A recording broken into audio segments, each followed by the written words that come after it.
अस्सलाम वालेकुम जी। हमने पहले भी इंटीग्रेशन के बारे में पढ़ा था। फिर आज थोड़ा सा इसके बारे में पढ़ते हैं कि इंटीग्रेशन कैसे मालूम की जाती है फंक्शंस की। एक बात याद रखें कि integration reverse process of differentiation होता है। रिवर्स प्रोसेस का मतलब ये होता है कि आपने देखना, पहले आप डेरिवेटिव फाइंड आउट करते होते थे जब डिफरेंशिएशन करते थे। अब यहाँ पे आपने देखना है कि जिस इंटीग्रेशन में कि ये किस का डेरिवेटिव है, किस का डेरिवेटिव है। अब देखें, इसमें कॉमन सेंस भी है थोड़ा सा कि अगर आप x की 3 का डेरिवेटिव लेते हैं तो 3x² आता है, ये हमें पता है। यानी उसमें डिग्री कम हो जाती है, पहले x की 3 थी फिर x की 2 हो जाती है। लेकिन रिवर्स प्रोसेस में क्या होगा, डिग्री बढ़ जाएगी, उलट है ना। x² होगा तो x की 3 वाली उसका जवाब आएगा। वो कैसे आएगा वो देखते हैं हम। ठीक हो गया। तो यहाँ पे 2 बेसिक फार्मूलाज हैं इंटीग्रेशन के जो हर जगह पे अप्लाई होते हैं। बेसिक फार्मूलाज, इनको आपको याद रखना पड़ेगा। पहला है for n is not equal to -1, जब n -1 नहीं है तो फिर इंटीग्रेशन ऑफ f(x) पावर उसकी n है और बाहर उसका डेरिवेटिव मौजूद है। पावर के अंदर जो फंक्शन है बाहर उसका डेरिवेटिव मौजूद है। अब इंटीग्रेशन है ना, तो पावर के अंदर जो फंक्शन है उसका डेरिवेटिव बाहर मौजूद है और कंडीशन ये है कि n is not equal to (-1), तो उस फंक्शन की f(x) की पावर में एक जमा कर देंगे, पावर बढ़ा देंगे, अभी मैंने आपको बताया, और उस सेम पावर से डिवाइड कर देंगे, plus some constant of integration जब इंटीग्रेशन ख़त्म हो जाएगी। ठीक है कि पावर के अंदर कोई फंक्शन है, बाहर उसका डेरिवेटिव मौजूद है, n -1 नहीं है, -1 के अलावा कुछ भी है, उससे हमारा सरोकार नहीं, तो उस फंक्शन की पावर एक बढ़ा देंगे और उसी पावर से डिवाइड कर देंगे, plus some constant of integration. दूसरा है जब n -1 हो तो फिर क्या है, फिर हो जाएगा f(x) की पावर -1 और इसे 1/f(x) भी लिख सकते हैं।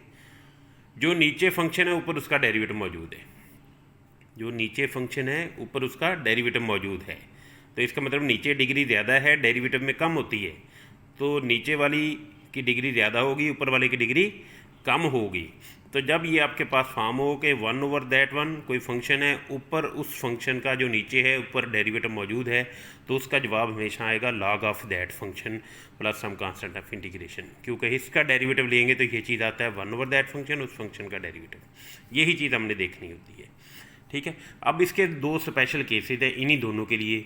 पहले n नॉट इक्वल टू -1 के लिए कि f(x) अगर x है, ये x हो जाता है, तो f'(x) इसका डेरिवेटिव क्या होता है, 1 होता है x का, तो ये 1 हो जाएगा। तो अंदर क्या रह जाएगा, x की पावर n, बाहर उसका डेरिवेटिव 1 मौजूद है dx, तो यहाँ हो जाएगा x की पावर n, उसकी पावर में एक जमा कर दें, क्योंकि पावर के अंदर जो फंक्शन है उसका डेरिवेटिव मौजूद है, तरीका वही है, तो उसकी पावर में एक जमा कर दें, n+1 हो जाएगा, नीचे उसी पावर से डिवाइड कर दें +c।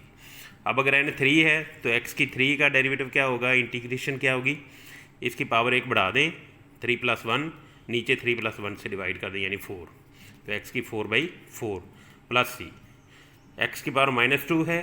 ठीक है।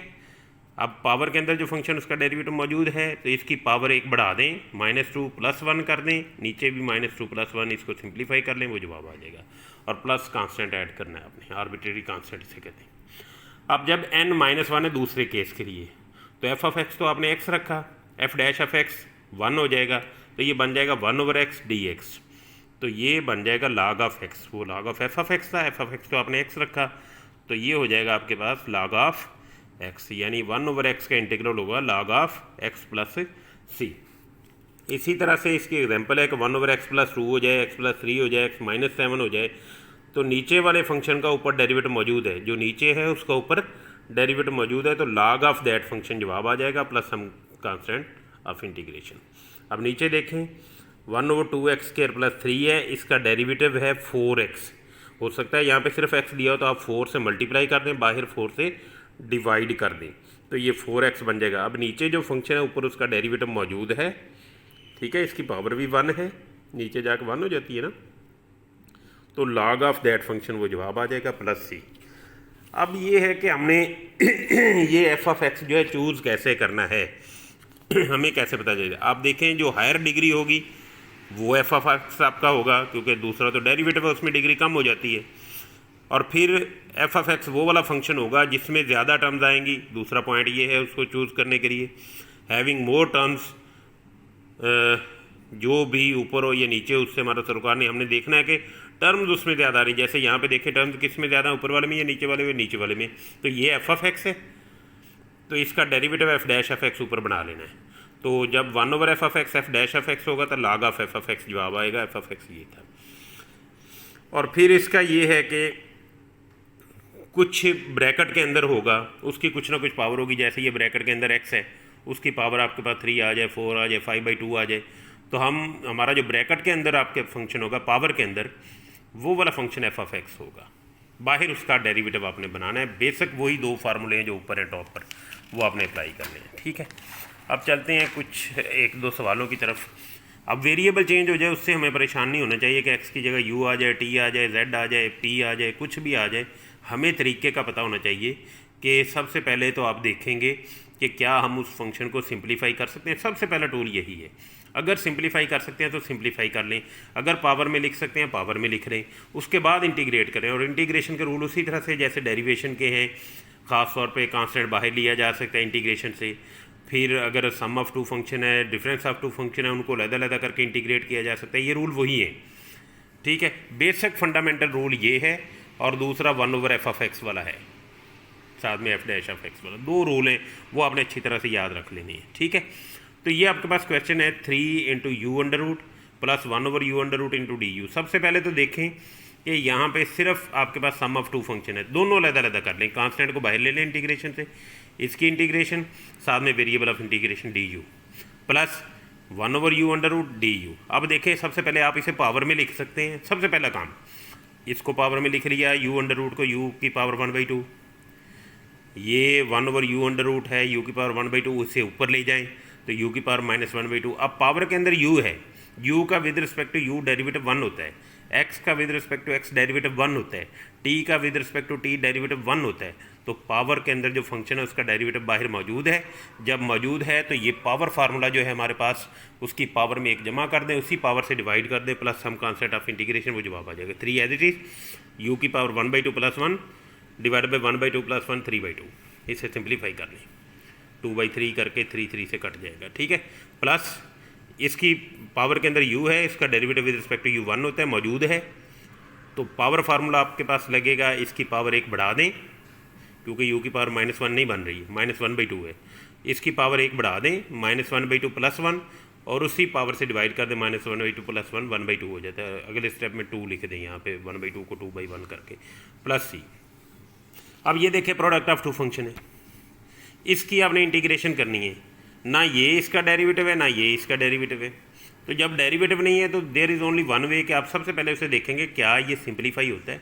हर सवाल में वैसे भी देखें क्या हम उसे सिंप्लीफाई कर सकते हैं। अगर सिंप्लीफाई कर सकते हैं, डिवाइड कर सकते हैं, मल्टीप्लाई कर सकते हैं, तो सबसे पहला काम वो कर लें। स्क्वायर खोल सकते हैं, क्यूब खोल सकते हैं, सबसे पहले काम वो करें। अगर डेरिवेटिव नहीं मौजूद तब, ठीक है, तो आपने इनको मल्टीप्लाई कर लिया, मल्टीप्लाई करके आपके पास सिंप्लीफाई किया, ये आ गया 6x² - 13x - 5 इंटू dx। अब देखें ये 3 टर्म्स हैं, तीनों के इंटीग्रल अलग कर लें। 6 बाहर, x² का इंटीग्रल इंटू dx, -13 कांस्टेंट बाहर, x dx, और -5 इंटू dx। ठीक है, तो ये पावर के अंदर x है, इसका डेरिवेटिव 1 मौजूद है, तो एक पावर में जमा कर दें, उसी पावर से डिवाइड कर दें, x की 3/3, -13, यहाँ भी यही चीज़, x की 2/2, -5, और ये डिफरेंशियल और इंटीग्रल कट जाएंगे, एक दूसरे के रिवर्स हैं, सिर्फ x रह जाएगा। ठीक है, वैसे भी साथ 1 है, 1 डेरिवेटिव होता है x का, तो उसका इंटीग्रल आ जाएगा x plus some constant of integration. अब ये देखें स्क्वायर है, यहाँ क्यूब भी हो सकता था। सबसे पहला काम देखें, जो पावर के अंदर फंक्शन है उसका डेरिवेटिव क्या बनता है, क्या वो बाहर मौजूद है। अगर मौजूद है तो पावर फार्मूला लगा दें। तो यहाँ पावर के अंदर जो मौजूद है इसका डेरिवेटिव तो 1 बनता है, लेकिन 1/x का डेरिवेटिव क्या बनता है, -1/x²। तो माइनस माइनस प्लस हो जाएगा, तो 1 + 1/x² बनता है। तो वो यहाँ पे नहीं मौजूद। ठीक है, तो डेरिवेटिव नहीं मौजूद, तो there is only one way कि आप इसे सिंप्लीफाई करेंगे, स्क्वायर खोल लें, a का स्क्वायर प्लस b का स्क्वायर -2ab करके, तो ये आपके पास आ गया। अब उससे अगला स्टेप है, जब आपने सिंप्लीफाई कर लिया, क्या हम पावर में लिख सकते हैं। 1/x² को आप x की पावर -2 लिख सकते हैं, यहाँ पे प्लस है, ये वाली टर्म प्लस है। ठीक है, ठीक हो गया, और बाद में पावर फार्मूला लगा दें। अब यहाँ पे देखें ट्रिग्नोमेट्रिक फंक्शन है secant x over cos x, ना ये इसका डेरिवेटिव है ना ये इसका डेरिवेटिव है। तो हम क्या करेंगे, सबसे पहले देखेंगे क्या हम इसे सिंप्लीफाई कर सकते हैं, कोई ऐसी फॉर्म कि हमें पता चल जाए कि ये किसी का डेरिवेटिव है। तो ये चीज़ें हमें देखना पड़ेंगी। 1 ओवर कॉस एक्स होता है secant x, 1 over cos x secant x होता है, सीकेंट एक्स से मल्टीप्लाई होकर सीकेंट स्क्वायर एक्स बन जाता है।